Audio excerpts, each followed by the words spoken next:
Welcome to the Angus Report, a news program for cattle producers. From American Angus Association headquarters in St. Joseph, Missouri, we bring you the week's top headlines, including legislation that avoids USDA inspector furloughs. We talked to Steve Hunt of US Premium Beef about the future of value-based marketing. We also report on preserving your herd genetics through drought conditions, and we close our popular collaborative series, The Story of a Steak.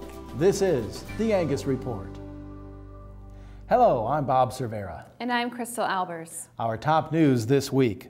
Congress has passed legislation that'll avoid highly criticized plans for a furlough of meat inspectors due to sequestration cuts. An amendment included in a continuing resolution bill shifts $55 million in USDA funds in order to prevent furloughing of Food Safety Inspection Service employees. The National Cattlemen's Beef Association reports the amendment is part of an appropriations move that'll fund government agencies through September 30th if a formal appropriations bill is not signed into law. Secretary of Agriculture Tom Vilsack first announced plans last month to furlough more than 9,000 meat safety workers and others for 11 days, a move some considered political maneuvering that would jeopardize beef production.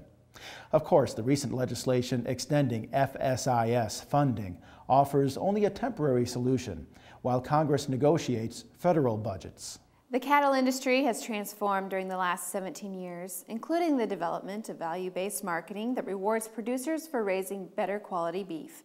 That's according to Steve Hunt, former CEO of US Premium Beef. The potential for rewards is significantly greater today for producers who target specific end goals and reach for premiums, while keeping an eye on production costs.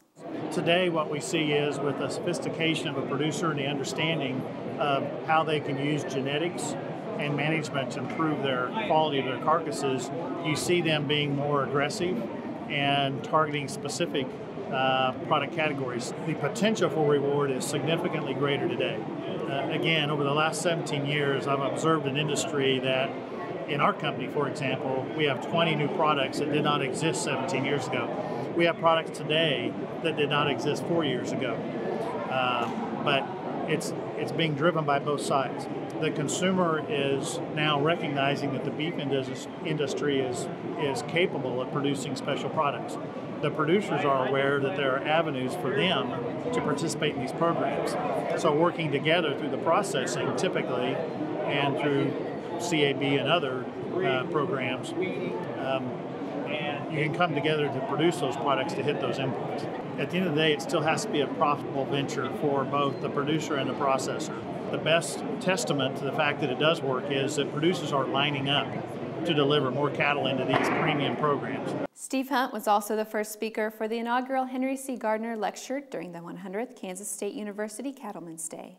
The Public Lands Council reports 9 million acres of land were burned last year during one of the worst fire seasons in recent history. In an effort to decrease the risk of catastrophic wildfires, Congress is considering a measure to reduce excessive fuel loads on federal lands through livestock grazing and timber harvesting. Supporters say the bill addresses western wildfires by reducing administrative delays, expediting forest management processes, and encouraging better forest health and economic development. The Catastrophic Wildfire Prevention Act was reintroduced last month by Arizona's Representative Paul Gosar. Planted corn acres could be up from last year, according to USDA's recent prospective plantings report. Estimates show corn growers intend to plant more than 97 million acres of corn this spring, which is up slightly from last year and 6% higher than 2011. That's good news for cattlemen competing for feed resources. If realized, 2013 would see the highest corn acreage planted since the mid-1930s, when total acres reached 102 million. The plantings report also estimates 77.1 million acres for soybeans this year, slightly down from last year, and an estimated 56.4 million acres for wheat, up 1%. Tax time is right around the corner, and producers forced to sell their cattle earlier than usual due to drought now have options. According to the Internal Revenue Service, producers forced to sell or exchange above normal numbers of livestock because of a drought, flood, or other weather-related condition may be able to postpone reporting the gain from the additional animals until next year.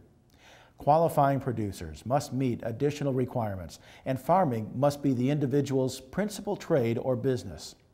Sales or exchanges are eligible in areas designated for federal assistance due to weather-related conditions. Visit irs.gov for more information from the Farmer's Tax Guide or contact your tax provider. When the Angus Report returns, Paige Wallace reports on managing your herd genetics through drought.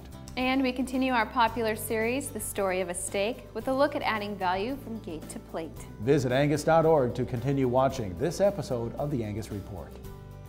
When it comes to buying or selling top quality Angus cattle, experience matters. Visit cotton-associates.com. That's cotton-associates.com to learn about our Angus sales. And join us for our upcoming sales at the Bobo Angus Female Sale, the Shady Brook Angus Female Sale, Jorgensen Land and Cattle, and the Brickton Farms Georgia Genetics Sale.